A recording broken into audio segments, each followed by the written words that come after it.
Welcome to a episode of the Whiskey House Pub House, the new recording season, season 3, episode, what have you, 78, something like that, maybe. I don't know. Yeah. Joining me today is Whiskey Boy. Hello. For the first time on video, as of me too. Hello. And if you're listening to the audio version of this, at some point you should check us out on our YouTube, or I don't know, this will probably be on Instagram or something, some format. It's a new experience for me completely. Yes. As you can see from the chaos. I don't know what we should talk about as far as this new area. This is our new studio. It's small. It's very small. As we can all see. And you can see from my mic arm that it is blocking my beautiful complexion. Don't lie to yourself. Well, somebody will find it. Anyways, man, I'm out of it, though. It is a completely different era of Whiskey House Pub House. Yeah. So, and it is. Yeah, I'm here. Yeah. You're killing my momentum. So if you listen to the last episode, it was a solo episode that I did myself. It kind of explained what some of the things that you are seeing now, what we were going to do. We are doing video. And if that's a format that you enjoy, let us know. We'd like to hear back from you. Things we could change. We can't get a bigger room. This is where I am confined to. But I guess we'll get into it. We'll stop dilly-dallying.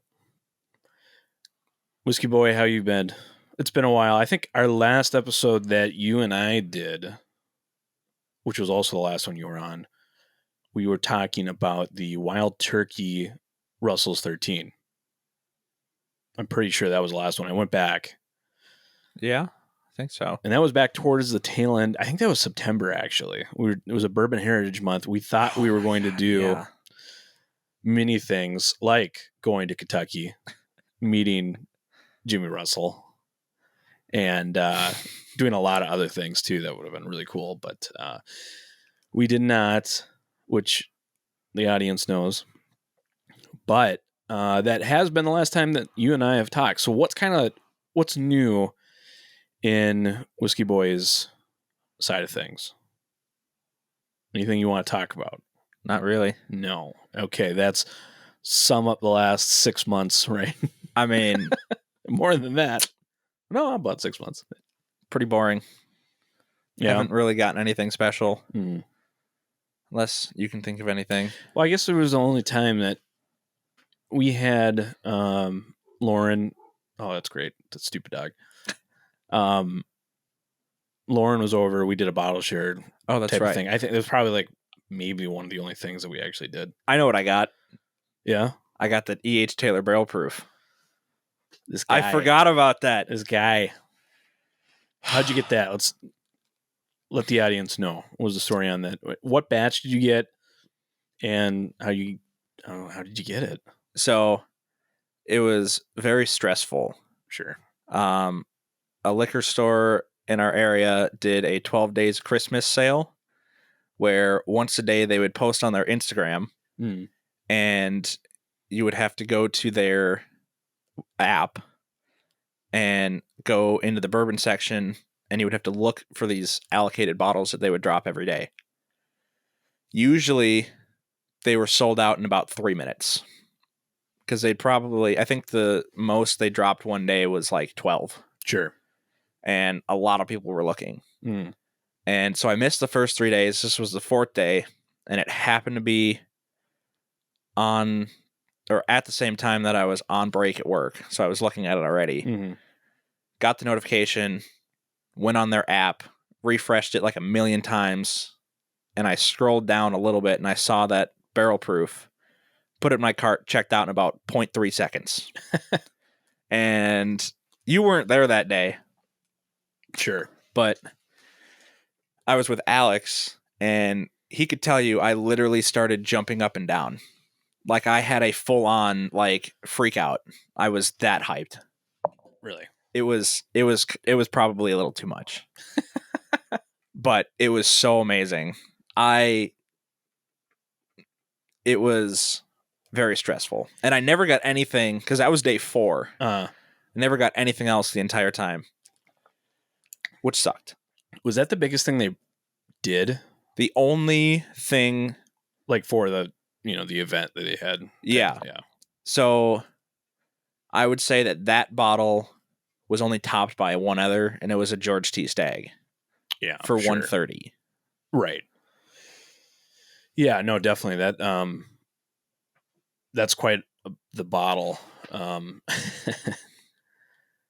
it's it's silly secondary market on those Taylors it's about $500. Yeah. I can't remember exactly what we have covered. It's been such a sporadic recording season that we did last time. Yep. Like once September hit, we just fell off a cliff, and I think we were all just really sad about Kentucky. Well, that would explain us, but I mean, we still have Zach Carter or whatever that we could have. It was Zach has like a life now or something. What I'm trying to get to is like there's so much stuff that has gone on that we haven't talked about that I can't remember what has been covered from a collective standpoint on what bottles we've gotten and what we've tried even. But I know Carter hasn't gotten anything because he hasn't spent any money. I know. Dude, it's been so long since I talked to Carter. That's what happens when you don't have a job and sit at home and do nothing all day. He'll have time to rebuke that statement, I'm sure, but if he chooses to. But I guess the other thing is this is kind of going to be, this is a test run, sort of. I mean, everything's in place as far as the new aspects. We will be uploading to YouTube on our channel, Whiskey House Pub House. And I think the next recording, we got to come up with a subject. There's a couple I have narrowed down to, but I got to do some research on that. But we're going to have a recording setup, kind of like a round table. We kind of have to come up with a better name than that because I'm not sure if I like the round table as just a concept for the name. But what we'll do is we'll probably have one episode a month that will be, we'll try to get Brian, Zach Carter, you and myself on kind of like a collective Zoom call. And then we'll discuss things like kind of like a topic we're doing today that we'll get into. But something I want to try. So I'm curious to see how that works. But definitely can't fit everyone else in here. Nope. But that's for sure. Yeah. I don't think the audience can see all the shelving. Actually, they probably can't even see most of it. Yeah. I think they cut up a little bit of the Jim Beam and the bottles just beside me. But there's just a couple. Okay. Well, I think we'll jump into our main topic today. And what kind of started this all? So what kind of started this episode was yesterday I got home, sat down, was trying to unwind, started watching my Crowded Barrel Patreon video where they're testing barrels, they're checking in on things, different finishing and all that. Connor loves talking about Crowded Barrel. Oh, just love it. But they were just going over tasting notes, and I looked on Instagram, and one of the stores where I enjoy very much, A Spirits, posted that they had 3 bottles in stock for their point system membership type of thing. And it was only 18 minutes ago, so I rushed over, picked it up, got it, tried it there. Got the last one, right? Yeah, I think so. One was gone. There was 2 left. Gentleman in front of me got one, and I got the second one. The other gentleman behind me didn't realize it was like a loyalty point system, which I know some people don't like that idea. How many points was it? 750. Okay, so I could have gotten it if I wanted. Probably. I don't know how much that equates to. It's not a dollar for dollar or a point for dollar system. I'm not exactly sure. I had a lot, is what they say. Yeah. We know. We know. But I got it. But the gentleman behind me wasn't able to, even if he wanted to, get it. He didn't have any points. But good experience. Opened it, let him try it. Because I asked him, like, have you tried this before? Because if he said, yeah, I got 3 bottles at home, then I'd be less inclined to open it for him.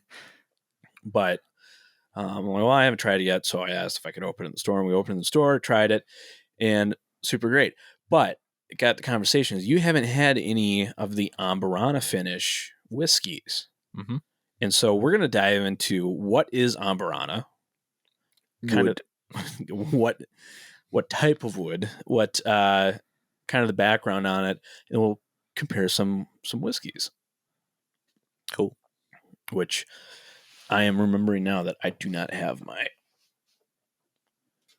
notes open to.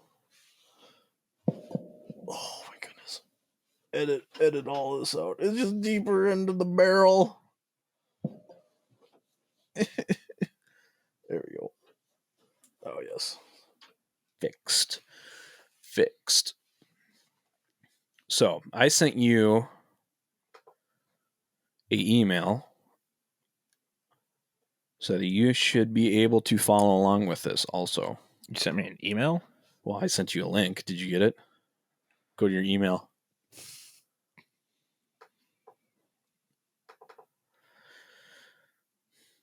When did you send it? I just sent it this morning.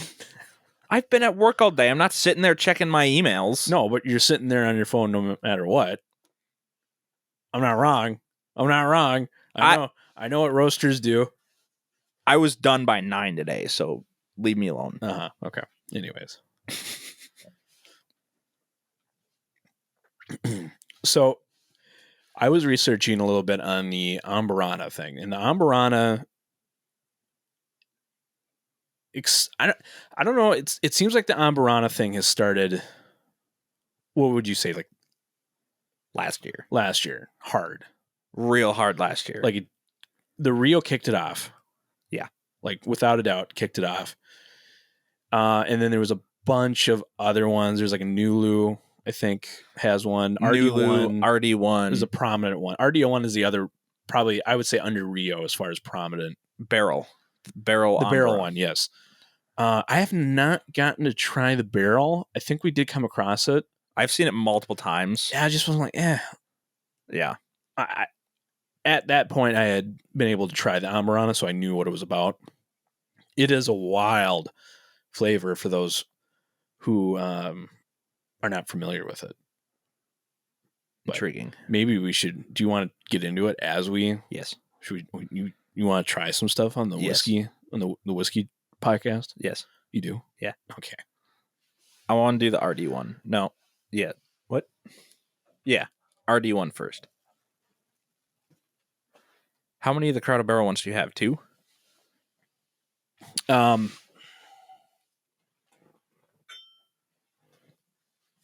Is it 2 Amburana ones? I think we should try the Rio first. I want to try. It's lower. It's the lowest proof. What's the RD1? Or actually, no. Well, you're right. We'll do Crowder Barrel because it's like, I feel like the Rio has to be one. It's one. Do you? We're going to try the Crowder Barrel next. So there you have the regular one and then the Amburana finished one, right? Yeah. Oh shoot! I hope that didn't turn off my.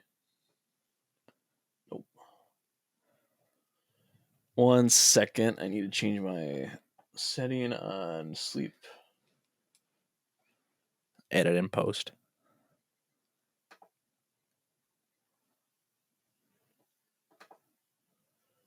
Aw, dang. Missed out on an SLB Stranahan's pick.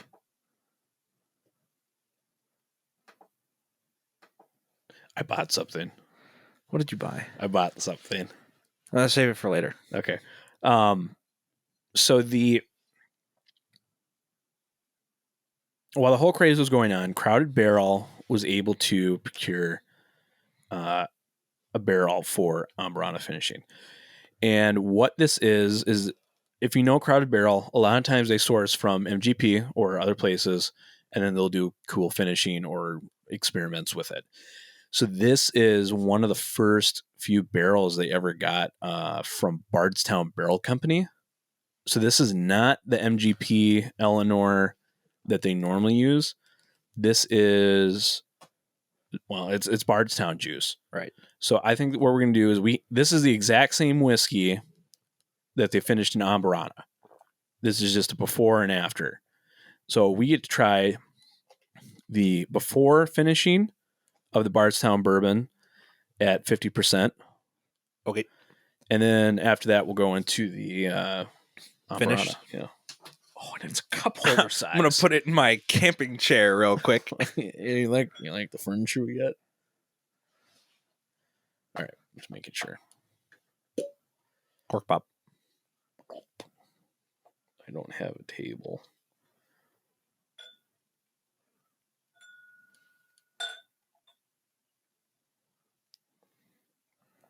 I haven't had whiskey in 2 months. Yeah.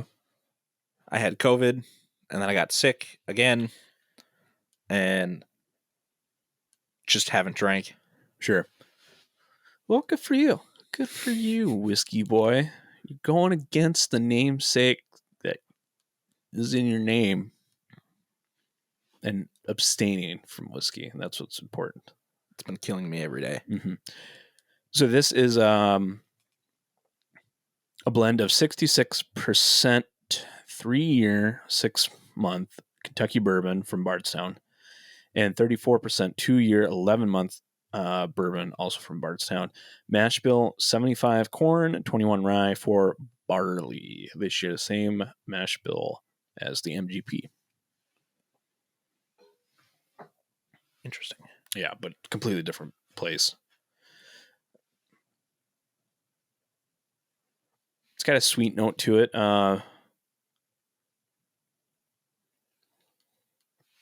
Some sort of fruit. Wow, it's really been a long time since I've had anything.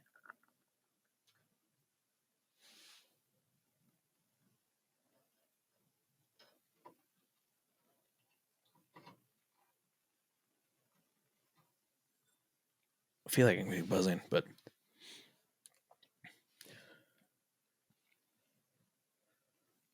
it smells it's youthy because 3 years old. So, yeah. But typical. I don't know what extras say, essentially.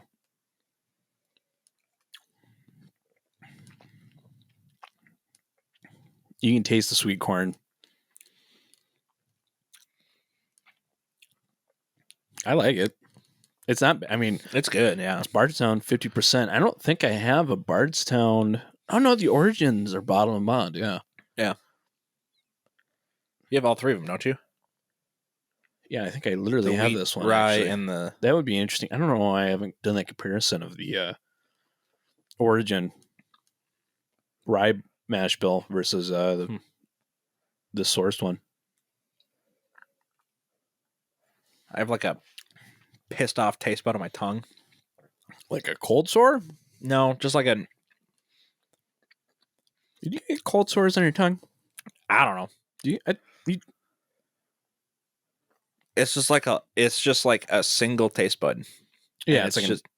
I've had those, but I don't. I'm questioning myself if those are cold sores. I don't think. I don't know what they are, but the whiskey really hurts. Yeah. It's not bad on its own. Not fantastic, but you could see where it was like this would be a great entry lower price point. Yeah, around 50 ABV. Mm-hmm. So, all right, now you want to get in the hard stuff, the Amburana, the hard stuff. All right, take it out of my cup holder. Yep, cup holder. The heck. Oh, this reminds me. I tried to open the Penelope Rosé, the glass cork. I couldn't. Yeah, I gave up. I physically. You haven't opened it yet? I can't open it. It's stuck. No, it's not. Yes. Coming later in this episode, can Whiskey Boy open up the rosé where I could not? I'm going to say no. I went to the like speakeasy in Waconia, and that's where I had the rosé for the first time. They could not get the bottle open either. No. It's impossible. Those glass corks are the worst design ever. Because if they break, you also like slice your hand open. It's really great. No pain, no gain. You gotta get the whiskey.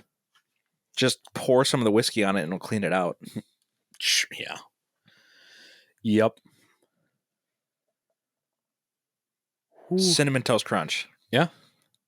Oh, man.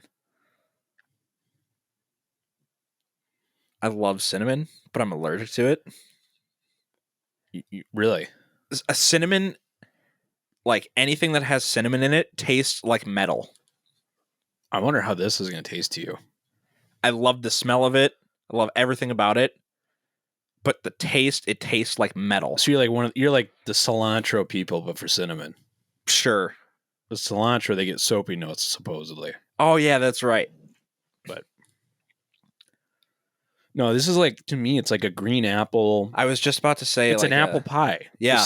With just a very pronounced cinnamon applied to it. Baking spice. Little caramel. It's like easy mode for like smelling it. It does it for you almost.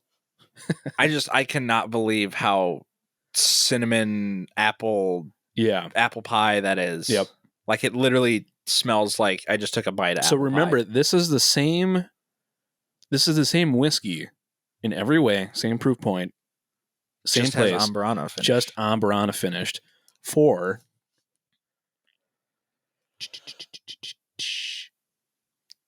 6 days. 6 days? Yep. That's it? Yep. Well, isn't that kind of the thing with Amburana? It's supposed to like be like super fast. It imparts its flavors very quickly. Dangerous. 6 days. Speeds. Holy crap. Yeah. Yeah, it's just apple, cinnamon, baked pie. Oh man. There's something else, but I can't put my finger on it. As I think bourbon junkies say, this is fat kid whiskey. Well, that checks out. Sure.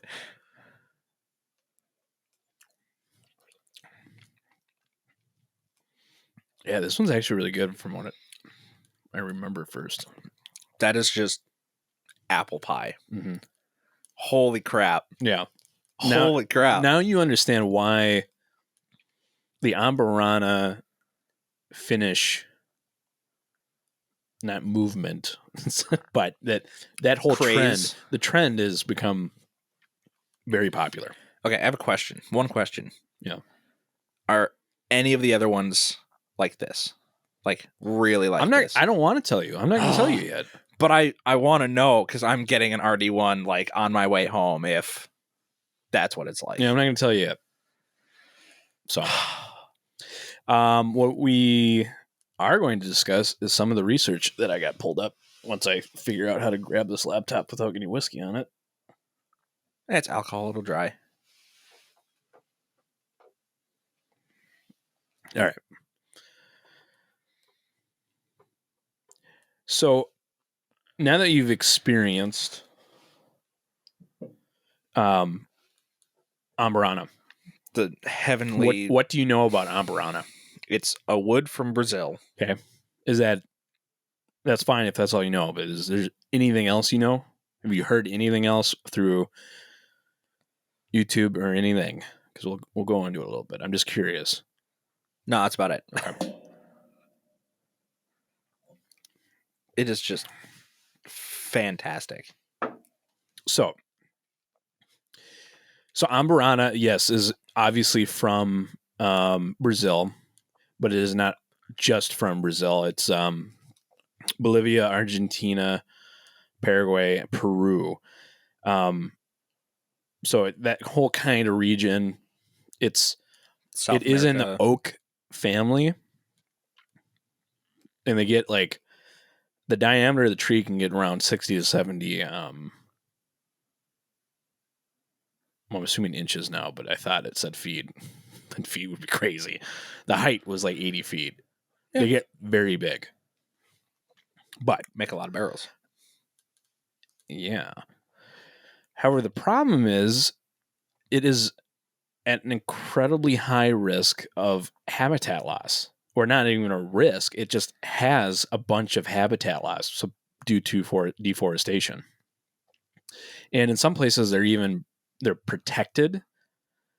Kind of like, you can't just go out and kill buffalo, but like the, Native Americans, First Nation people have right to hunt. Yeah. It's the same thing with these Amburana trees. A lot of the time, if they're in protected areas, the native people have right to take the trees. So supposedly, is that how people are getting them? Well, supposedly there's only a couple places where you can legitimately get them. Other ways, they're either essentially poaching the trees or paying native people to go and cut them down and then bring it to the person trying to buy it, right, as a loophole.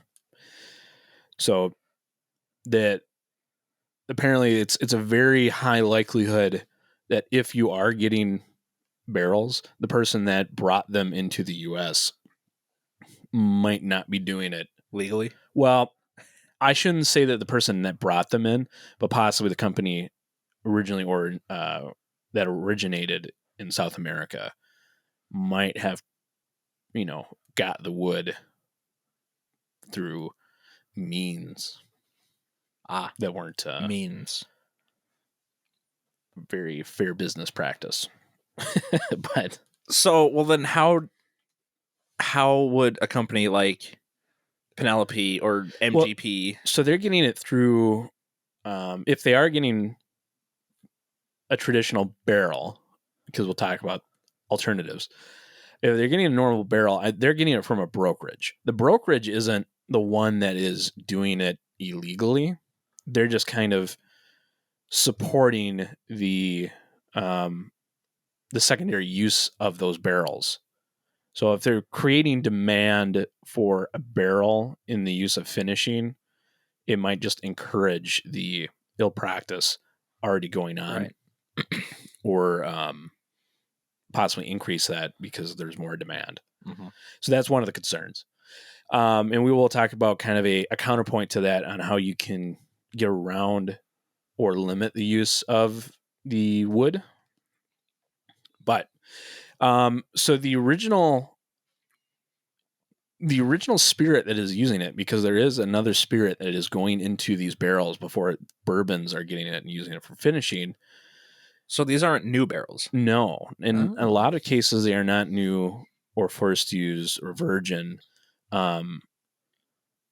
barrels. They have been used, and a lot of times they're on their second use. So it's pronounced cachaca.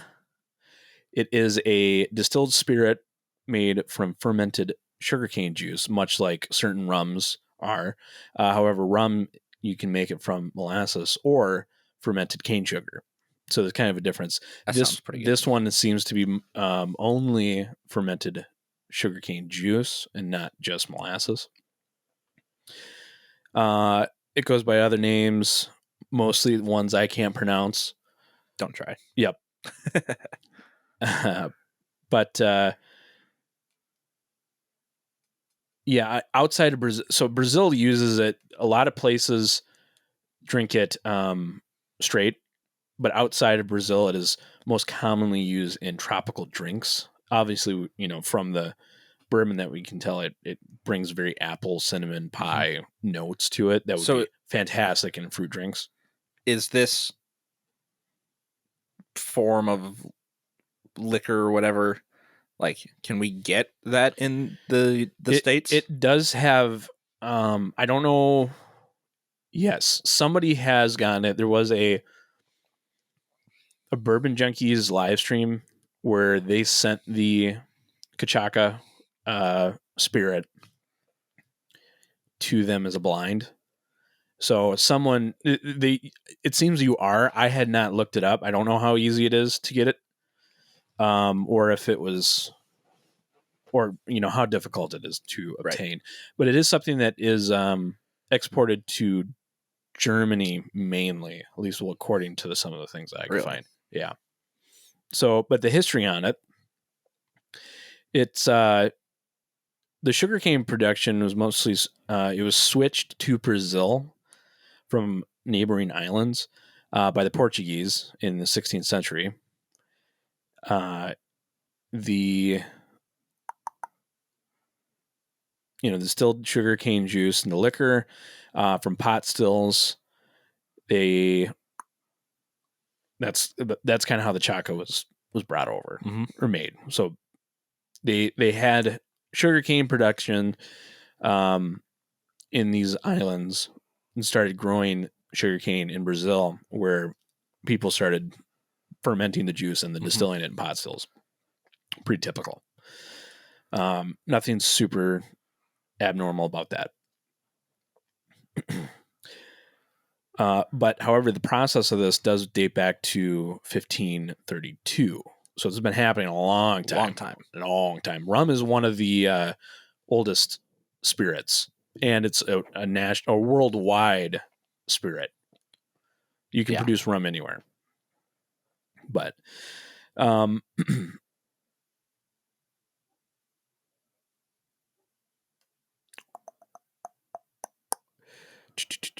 so Cachaca can only be produced in Brazil. Okay. Where according to 2007 figures, was it 15 million liters, or just under 400 million U.S. gallons. It's a lot. It's 1.5 billion liters. Yeah, 1.5 billion. Yeah. What I said. So 396 million U.S. gallons. Yep. So 1.5 billion liters are consumed annually, compared with 15 million liters or 3.9 million U.S. gallons outside the country. It's typically 38% and 48% by volume. And then that's the manufactured range. When you can make it, if a homemaker is making it in Brazil, they'll obviously do whatever volume they want, depending on cuts and stuff. Up to 6 grams per liter of sugar may be added. Figures from 2003 indicate 1.3 billion liters of cachaca were produced each year. Only 1% of this exported, mainly to Germany. I think I need to go to Brazil. Get some of this stuff. So, I mean, they've been making it for a long time. They make a lot of it seems, which is one of the problems that, the wood species is having in deforestation. But I mean, if they're making it, we just get our old barrels. Yeah, but the problem is most of them are probably not. They're probably black market barrels, essentially, or the wood, I should say. The wood is not obtained. Yeah. nicely. But that's not my problem. I got more facts about it. So Kachaka is like rum. It has two variants: unaged, referred to as white or silver, and then aged, yellow or gold. It's kind of like a tequila. Yep. White Kachaka is usually bottled immediately after distillation and tends to be cheaper, obviously because of aging. Some producers do age up to 12 months in wooden barrels to achieve a smoother blend, often uses an ingredient in capricha or other mixed beverages. Dark Kachaka, usually is seen as the premium variant, is aged in wood barrels and is meant to be drunk neat. It is usually aged for up to 3 years, though some ultra premiums of Kachaka have been aged for up to 15. Its flavor is influenced by the type of wood and barrel is made of. Yeah, so I mean,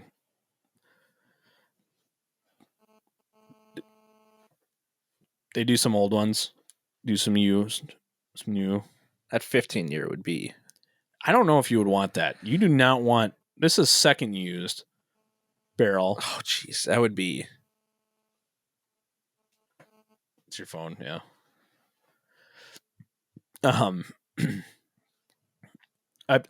So when I watched the video where they got to try Kachaka, it was not good. They didn't like it at all. Was it aged? I mean, yeah, probably around a couple months to maybe a couple years. Like it was just is weird. It was funky. I think it's like a one. I don't know how many times Kachaka is distilled. It might be one pass through, but it's very. But to get to like 40%, you'd probably do it on one pass through. I suppose maybe yeah. I don't know. Maybe, but 2 minimum pass throughs on a pot. But it doesn't sound like it's great stuff or stuff that we're not used to. So the barrels and aging, this is kind of some of the things I try to research more of the Amburana barrels to see if how big they were, toast levels, char levels, stuff like that. This is kind of what I could find up. So the barrel, I found one online. It was 53 gallons. The staves and head are medium toast, so not charred, but toasted. And they were about $900 a pop. Oh. And this is from Northeast Barrel Company. Yep. So they're making these. So they're getting the wood. I don't think these were used. They looked brand new, stamped with their logo, and didn't say anything about used. Wow. You want to buy one? No, I don't. I mean, that's so $900. I don't know what it would be for you and I to buy a new barrel. I think I've heard estimates that it's about $500 for an oak barrel, a new one. It's kind of the cost. Yeah. Okay. So I mean, there is a premium on that wood. Well, I mean, yeah, it's. I couldn't find used Amburana barrels that we, like finishing would be typically used for. Couldn't find that, so I couldn't get a price on that. It's got to be, I think like a fresh dump bourbon barrel is like anywhere from 3 to 4, depending on the distillery. Okay, yeah. So it's probably more than that for context. So if you're not going to buy a barrel, what can you do? Have you ever heard of oak alternatives? I think so. Do you know what that refers to? I think so. You want to take a shot at it? Is that where they just put the wood in the barrel? In an existing barrel? Yeah. Yep. So there's different... Like what Maker's Mark does for Maker's their Mark, stave profile. 2XO has been open about using a type of oak alternatives for their double oak process. Okay. It doesn't seem that they're doing a completely different second barrel. It seems like it could be in addition to an oak alternative, like a chain. That's something you'll commonly see now is like a chain, or a physical piece of wood going through into the bunghole and being suspended. Yep. Typically. So that's what we're going to talk about is other wood alternatives, oak alternatives commonly referred to. RD1 partners with a cooperage that has a patented technique to drill honeycomb holes into the Amburana staves, meaning there's more surface area, needing less wood in the end. This is then placed into the normal barrel, the bourbon barrel, where the Amburana imparts its flavor. So the RD1 is not using a Amburana 53-gallon barrel or whatever traditional barrel. So they are using, it seems like more new, like a new Amburana wood. Then I'm sure that they're toasting, charring, doing something with, and then they're inserting that into it. So a lot less of an impact and a lot less wood is needed for that style. But now would probably be a good time. What do you say? We try some RD1? I'm down. All right.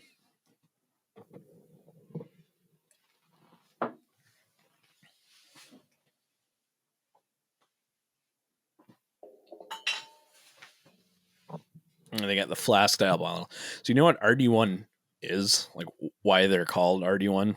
Not a clue. Registered Distillery 1. Oh, the KD, you know. Yeah. They're that what's the DSP number? Their DSP number 1. Oh, seriously? Yeah. Oh, that's kind of cool. So I think they I haven't actually looked up the history of the first registered distillery, but that is something that we should do.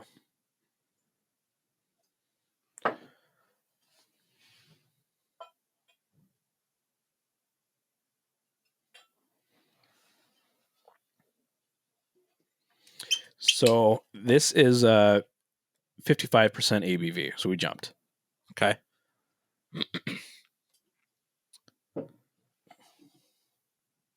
Do you have a mash bill on that? I do. Let's see. I think. Yeah, I'm at the end of the.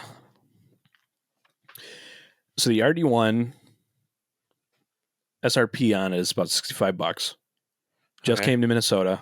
Yep. Mash bill 70 corn, 21 rye, 9 barley, malted barley. Using Amburana staves inserted into traditional bourbon barrels.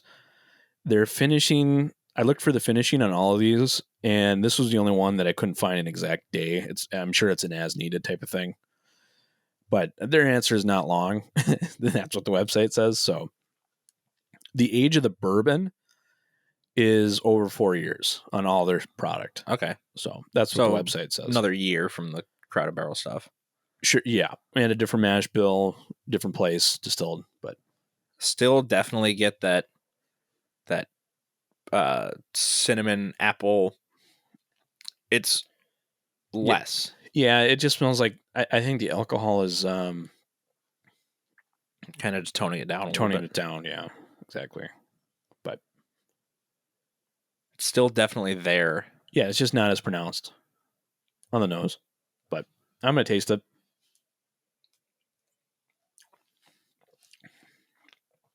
It's actually got more of the wood impact of the traditional oak. I feel like there's more oak in that one than an Amburana compared to the two, which is surprising actually, to me at least. I don't get much oak. Well, I get spice. It's very spicy. Yeah, but not cinnamon. It's more of the traditional oak spice. Really? To me.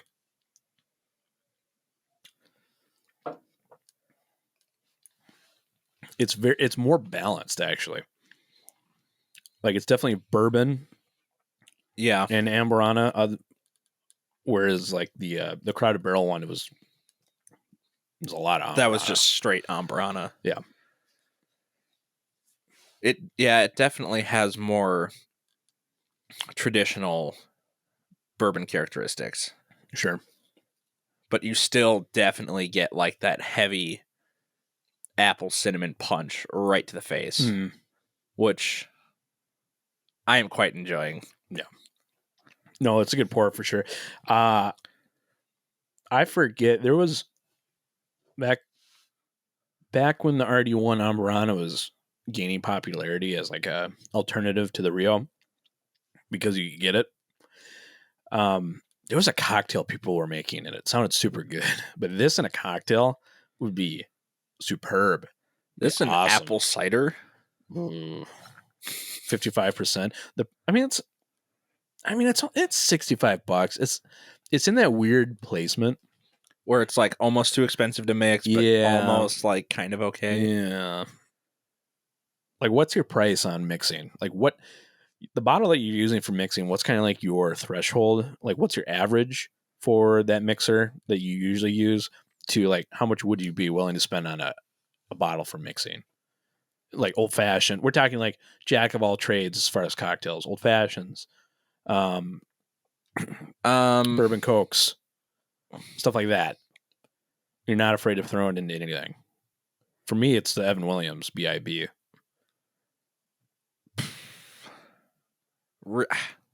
I mean, rare breed. Wild Turkey rare breed. You're using rare breed? Yeah. And Coke? Mm-hmm. That's weird. Why? I don't know. Just the proof or? Yeah, I've never. Really? Yeah. Huh. That or just the regular knob 9-year. Sure. That with some Coke. So, I mean, that's like, the 9-year knob creaks in the 35 range. Yeah. You know? Okay. Yeah, and I mean, the so rare we're talking 50. almost double. Well, the rare breed's like 45 to 50. Yeah. So not too far off, I guess. You're using rare breed as your like common cocktail. Oh, I'm out right now, but I don't believe you. Really? Mm-mm. I'm gonna have to ask your dad on that. Anyways, I like it. It's good. That's like, I do think it's more balanced. Yes, it definitely is. But I think the Crowded Barrel was like a good first introduction to it. Well, especially since we could do a side by side of non-finished whiskey to the finished whiskey. It was just like you can barely even compare the two. Sure, you can barely taste the. No. What do you mean? Right. I said no in agreeing. Oh, you couldn't taste it. Yeah, all you could taste was like the cinnamon apple from the Amburana. Yeah, and that's why I like the RD1 is because it seems like more of a balance of traditional bourbon flavors with the heft and the spice of white oak with the including of the impact of the Amburana. Whereas Crowded Barrels was more of the Amburana, but that was for the experiment, mind you. They literally sold you $375 of the unfinished version with the finished version, so you can compare. So it wasn't. It didn't just happen to be that way. Yeah, like it wasn't a problem. They did it on purpose. So I'm for a long time I was like, oh, Amburana, bleh, who cares? It's just something new. This is something completely different than it is I've ever had. Well, so that brings us to a cross in the roads. There is a topic I do want to discuss, and this might be something that we just lead into with Zach Carter and Brian, maybe for the roundtable episode. Is finishing being taken too far? I mean, question. Because this is not, neither one of these are bourbons anymore, legally. They're not. So then this is a distilled spirits specialty now. So then what's a finished bourbon? It becomes a whole new category called distilled spirits specialty. And they're not putting Kentucky straight bourbon whiskey finished with Brazilian Amburana woods because they want to make it transparent for you. They're legally required to do that because it's not bourbon anymore. So they have to file for a recipe And the recipe is Kentucky straight bourbon whiskey finished in Amburana. It's not bourbon. I am so confused. It's a legal recipe. The title is the recipe. Right. It's not bourbon anymore. So finished bourbon isn't a thing then. It is, but it's not legally bourbon. It's a completely different category. And that's the same for Angel's Envy. That's just or blew my mind. Starlight honey finished. Those aren't bourbons legally, but everyone still refers to them as bourbons because I mean that's the it's no Rio different. Isn't a bourbon. No, none of these are bourbons. We're not drinking. The only bourbon we've drank was the 3-year-old Bardstown from Crowded Barrel. What? Technically, these are all legally something different entirely. Had no idea. No, so maybe that should be a further conversation for another episode. But getting back to this one. So the SRP, I broke it down. I split the cost. Total, it was like $80 for the Crowded Barrel. So you got a $7.50, but there were 2 half bottles. So the half bottle of Amburana finish from Crowded Barrel was $42.50. Excuse me. Finished for, the label says 6 days. The website said 5. Proof is 50%, or 100 proof, 50% alcohol. But that's the Crowded Barrel one. So I think we should do Rio next. Rio. Every time I hear that, I just think of the bird from the movie. Oh, like, her name is Rio and she dances in the rain. No. Na, na, na, na, na, na, na, na, the Rio Grande. No, not that one. No. Who sings that? I forget. Duran Duran. Oh, it is Duran Duran. You got it right. All right. Don't question my abilities. Don't question Bruce Dickinson. Do the old wraparound. Okay. Batch 2. No, I think this is 3 actually. I think. I don't think so. I think it's 3. They just posted on their Instagram like 2 months ago that batch 2 is coming out. Okay, so 2 or 3, I'm not sure. Either way, the batch number is technically 24-901 for anyone that cares. Or knows what that means. So I found we had a question about the engravings on this because the past one was flower. Yep. And these ones are more like palm leaves. Mm-hmm. The Valencia. So all the other one, I'm pointing at the Penelope bottles. If you're wondering if I'm pointing at the camera, they all have the flower ones too. So it seems like it was just a Do you have design. The Valencia one? It's right there, or not the Valencia, the Rio, the Rosé. Rosé. That's what I meant. Yeah. But so those all have the flower design, even the cask strength, which is the other one I have. But now I think they all are palm leaves for the current versions. Yeah. So it's not just like one has that design. It's like most of the bottles. Okay. But anyways. Because, last night when you told me about this, I'm like, that's a different bottle. Yeah. But then I was trying to open that impossibly to open Penelope bottle. And I'm like, oh, it's flowers. And I was struggling to open it. But this is 49%. And the other thing that we have to mention is this is not only finished in Amburana, this is finished in honey also. So this is a 2-cask finish. Honey. Oh, when I think of honey, I get to rumble in my tummy, and that only honey can satiate. Back away, piglet. Jeez. Anyways. We had like a little Pooh Bear come in here for a second. Was that Butters? Stupid cat? Only the video audience will know whose impersonation that was. But so this is straight bourbon whiskey finished in honey, and Amburana barrels, double cask finished. You can't just hit me with the honey. Can't hit with the honey. No, you can't do that mid-sentence. I feel like whoever says that has actually gotten better at it. Like I don't think I was able to like just pull that out of thin air before. It took build up. Listening to Will from the podcast, I think refined my Will. Yeah. Do you know anything about whiskey? You just you just hunt the Amburana. You just one of those. Oh yeah, I'm just here for the Amburana. You're a tater. You're like Blanton's and you're like Amburana. Blanton's is not that great. What if Blanton's? What if Buffalo, if they did Buffalo Trace releases an Amburana? Oh, I'm all for it, dude. That secondary market would explode. Ridiculous. People would die over that bottle. You want to hear something stupid? You know those? It was like 5 375s. Oh, the Prohibition. Yeah, one?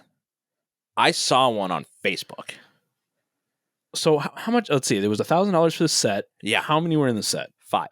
Okay, so that would be $200 a bottle. 200. Yeah, I don't know why I had to. They wanted a set. They had a full set. So the store split it up, right? Because technically they were supposed to sell it as a whole set, right? Yeah, they had the whole set. This guy was trying to sell it on Facebook. The whole set or the individual bottle? The whole set. Okay, that was my misunderstanding there. $15,000. Holy crap! For a and someone bought it. Wow. For the 5 bottles, all 5 together, $15,000.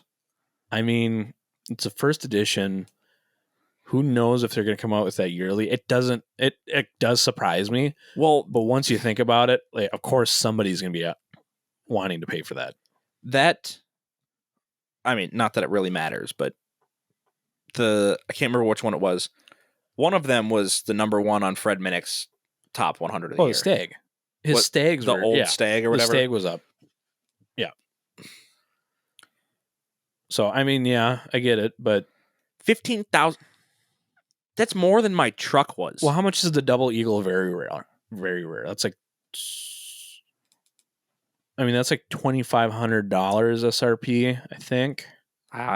There was another one. Isn't there 3 now? The 25-year Eagle Rare. That's what I meant. That's like $25,000. I'm looking right now. And now you have the Daniel L. Weller or something, or the Daniel. Is it Daniel L. or Daniel? I thought it was Daniel L. Weller. Yeah, I think so. Yeah, with like the Egyptian wheat recipe. Like, Egyptian wheat, and it has a compass. It's like, what? In the cork. I mean, it's actually kind of cool, but it's $500. What was the compass for? What is that supposed to represent? No idea. His innovation. He didn't know he was bringing over Egyptian wheat. You can't convince me that. Some dude going to Kentucky to make whiskey in his backyard didn't know I guess at the time between that wheat and something else. So I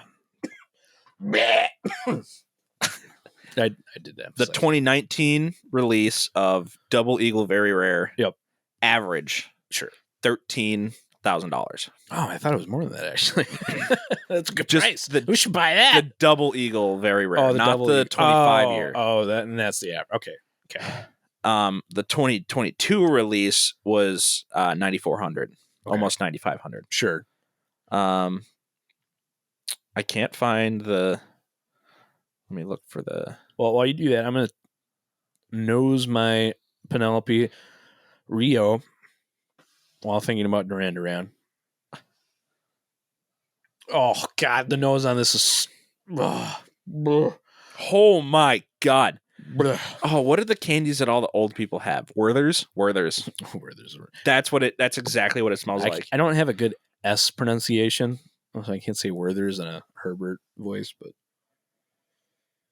oh my God, the honey comes alive on this. Oh, I forgot about the honey. The honey. The nose. It satiates the aromatic honey.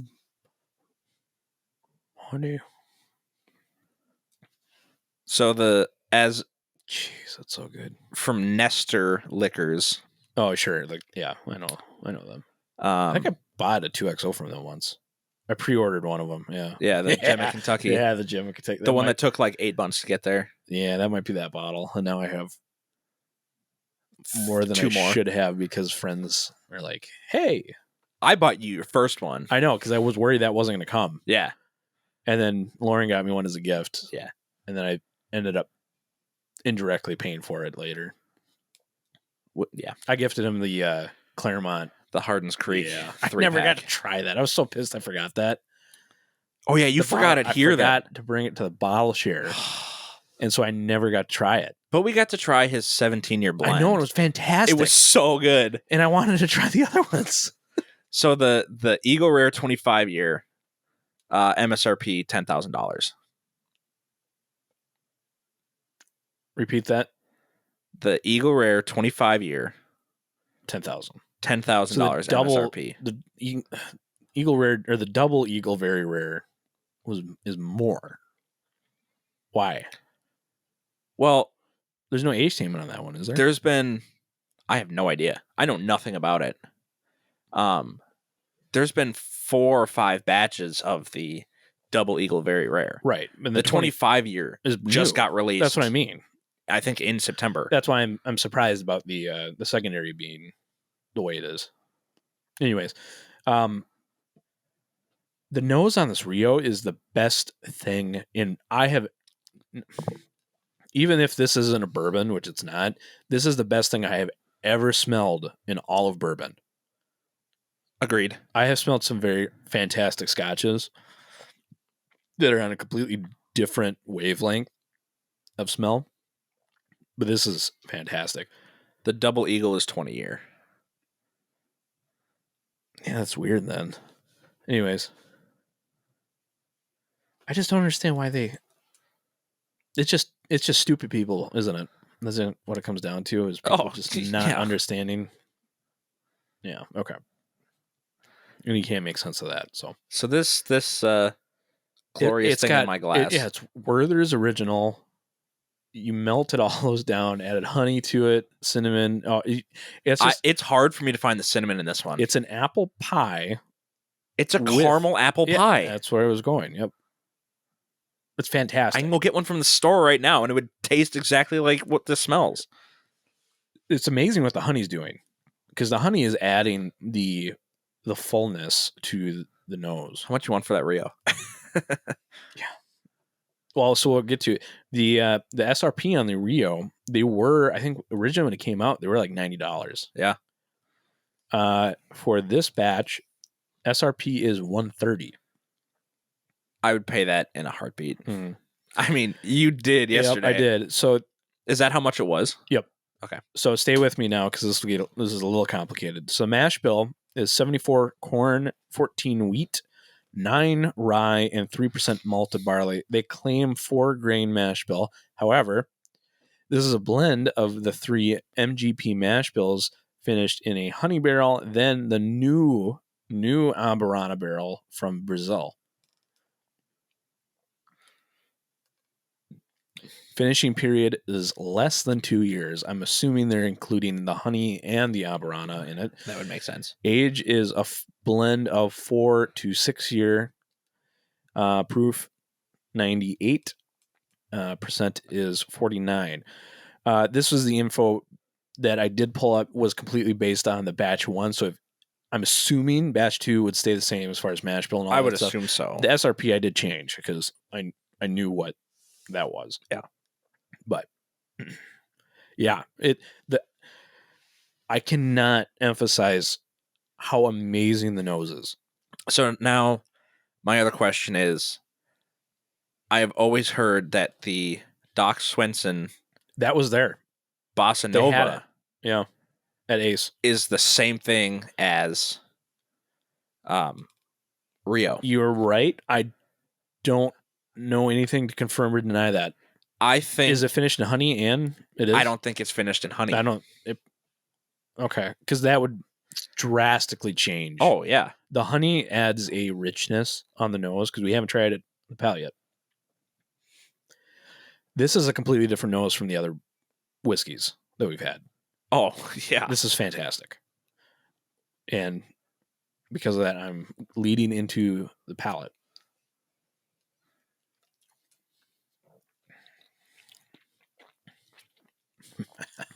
Oh my God. Piglet, you need to get out of here. I'm about to commit atrocities in the name of honey. That quite possibly could be the best thing I've ever tasted. It is. It's a spoonful of honey. And I hate honey. Honey. Biscuits and honey.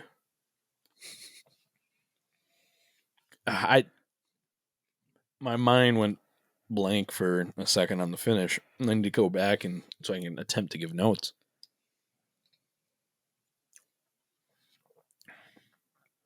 I think at this point we have, what's the word I'm looking for? We have grown, we've kind of gotten out of the way of the Amburana influence. Mm-hmm. We've gotten past that, We've adapted to the Amburana. Now, because of this, it is so honey forward. It's nuts. So incredibly sweet. Yeah. It's crazy. It tastes like it has like simple syrup or something in it. Well, because it kind of does. Right. Because what is a honey barrel? It's, you can't empty all the honey. Yeah, there's no way. No honey. Because you can't empty the barrel all the way. It's like emptying one of the honey bottles that are shaped oddly specifically like Boo Bear. When you never can get the honey out of that, how can you get the honey out of a 53-gallon barrel? I kind of lost it at the end of that a little bit, yeah. But yeah, you're not going to get all of the honey out. All I can say. And that's the question is, I mean, essentially this is a cocktail. It's not, if this is so far away from a bourbon. Yeah, but it is so good. Yeah. It's still, this is closer whiskey, right? It's flavored whiskey. I mean, it's technically, where's the bottle? Right there. It is technically straight bourbon whiskey finished in honey and Amburana barrels. That's it. It's the recipe. So I pulled up the details for the Bossa Nova, Doc Swenson's Bossa Nova. Yeah. Not finished in honey. It's completely different then. Yeah. It's American oak, char number 4, minimum of 5 years, Brazilian Amburana wood. But do you have the mash bill? Can you find that? Yeah. So is it a 4-grain mash bill claiming? No. So it's these stupid taters. They do no research and then make a claim. Anyways. You calling me a tater? No, you heard. You weren't confirming or denying. Right. That. So the mash bill 1 is 60% corn, 36% rye, 4% malted barley. Mash bill 2 is 75% corn, 21 rye, 4 malted barley. At 112.8 proof. There's no wheat in there. Yeah. Yeah.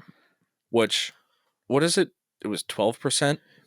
So the Rio is a convoluted mash bill because they're claiming, because they blended 3 different mash bills, they're claiming a 4-grain mash bill, even though in a conversation of itself is that's not a mash bill. A mash bill is before it's distilled. Yeah. So it's a blend, which then they claim the mash bill of a 74 corn, 14 wheat, 9 rye, 3 barley, because they're mixing in 3 different mash bills.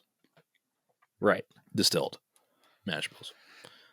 So would they be blending that as new make? No. Blending it post aging? No, because you have to remember, Penelope got bought by MGP almost a year ago. Yep. They were buying aged stock and then mixing. Right. Okay. There is no evidence to assume that they were blending new make into a barrel, because that would be interesting. But there's no way they could have done that because they weren't owned by them, so they wouldn't have been able to do that. So they're definitely blending aged stock. So I have a bonus. I do have a bonus, kind of. I don't think I want to ruin the flavor in my mouth right now. It's so good. I can find it. There it is.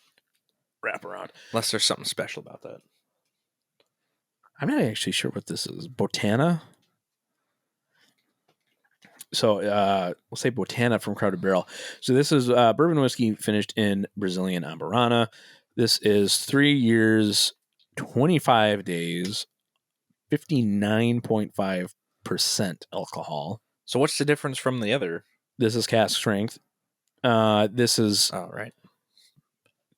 This spent 8 days in... Oh, excuse me. It's a blend of a couple finishing barrels. One is 8 days in new Amburana oak, and another one is 23 days in a third time used Amburana oak. And it is still Bardstown Bourbon Company's 75-21 for mash bill. So I think we ended up on this thing.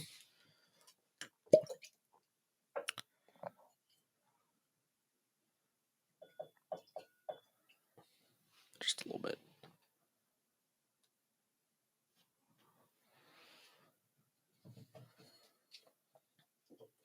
Oh my goodness.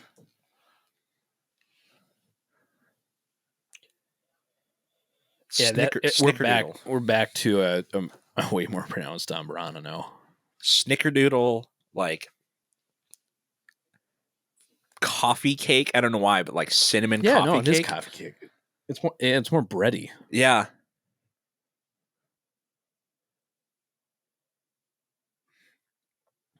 Yeah, I mean, it's nothing new that we can really say. When you were a kid, did you ever eat cinnamon sugar toast? I wasn't that poor. It was just good. I'm joking.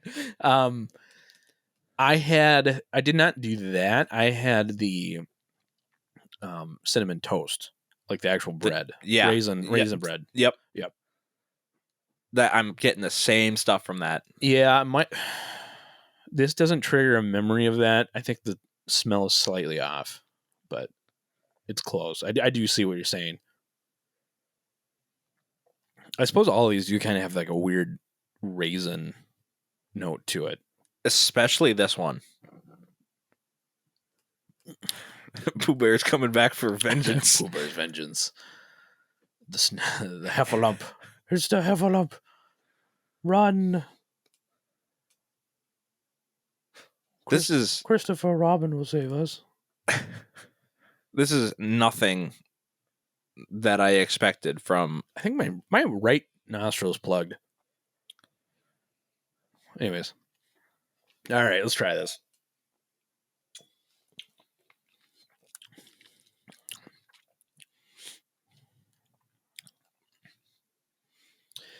It reminds me more of the first one. I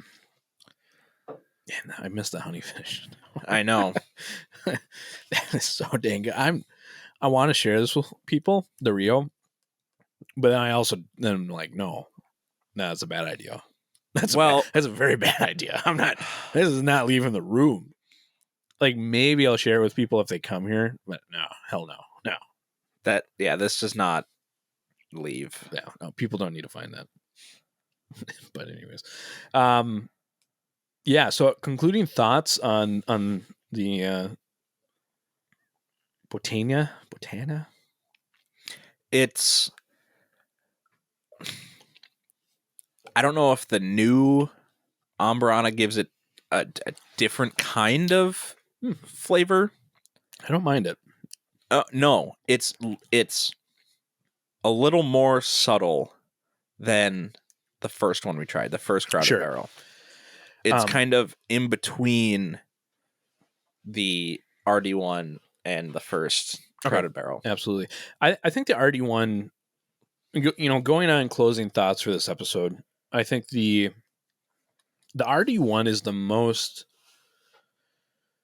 balanced of the Amburanas, which, yeah, the Amburana is so pronounced, to call it the most balanced is a little strange in itself.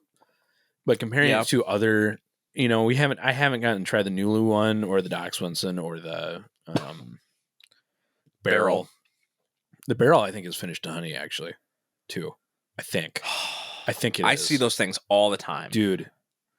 Can you look that up? Yeah, I'm going to look it up right now. Because of I'm going to go pick one up on my way home. Yep. But the RD1 is definitely the most balanced in terms of traditional oak flavors with the it plays the best well with the Amburana. And it's the most easily attainable. The RD1? Yeah. Probably next would be the barrel. But and for that reason, I think I would recommend starting at that point, trying to get the RD1 and then just see if you like it. Because there's a lot of people that hate Amburana at the same time. Well, see, that's the weird thing is I am not a cinnamon person normally. No, because apparently you'll die if you have it. No, I won't die. I'm pretty sure you said you'd die if you have it. Maybe I should just go home and eat some cinnamon. Do you bloat? I don't know. It just tastes like metal. Sure. It's really strange. Mm-hmm. So does blood taste like cinnamon? Wouldn't know. Okay. Never bit your tongue before? Not that bad. Oh. Okay. Yeah. So the barrel is not finished in honey. Okay. But it's a blend of Indiana, so I'm assuming MGP. Sure. Unless it's Starlight for some reason. 5, 6, 7, and 10 year, and then 5-year Kentucky. 5, 6, 7, 10. Wow. Okay. And it says derived mash bill. That's a better word for it because it's a blend. Yeah. 75 corn, 21 rye, 4 malted barley. Blend of straight bourbon whiskey, further matured in Amburana barrels, bottled in Kentucky. 116.4 proof cast strength bottling. Okay. So I guess the only thing you could do to try to recreate the Rio is obtain a honey finished whiskey and then blend it with an Amburana, or blend in honey with Amburana at home. That'd be a good experiment. Well, the listeners can do it. But or they can go and try and find a bottle of Rio. Find a bottle. That is a buy on the spot. I don't think the secondary is very high on it. I don't know. I think it's in the 2s. I don't think I would pay over MSRP for it. No, I'm not saying you should, but right. All right. Well, so what you have any closing thoughts? I kind of gave mine. First time having Amburana, very impressed. Definitely on my radar now. Mm-hmm. Definitely wasn't before. Sure. Because I had seen the barrel Amburana multiple times. Yeah. And didn't think anything of it. And I even know where I can get the Bossa Nova. Sure. For $90. It'd be interesting. Just it's like nothing I've ever tasted before. The fact that the wood makes it taste like cinnamon is kind of confusing.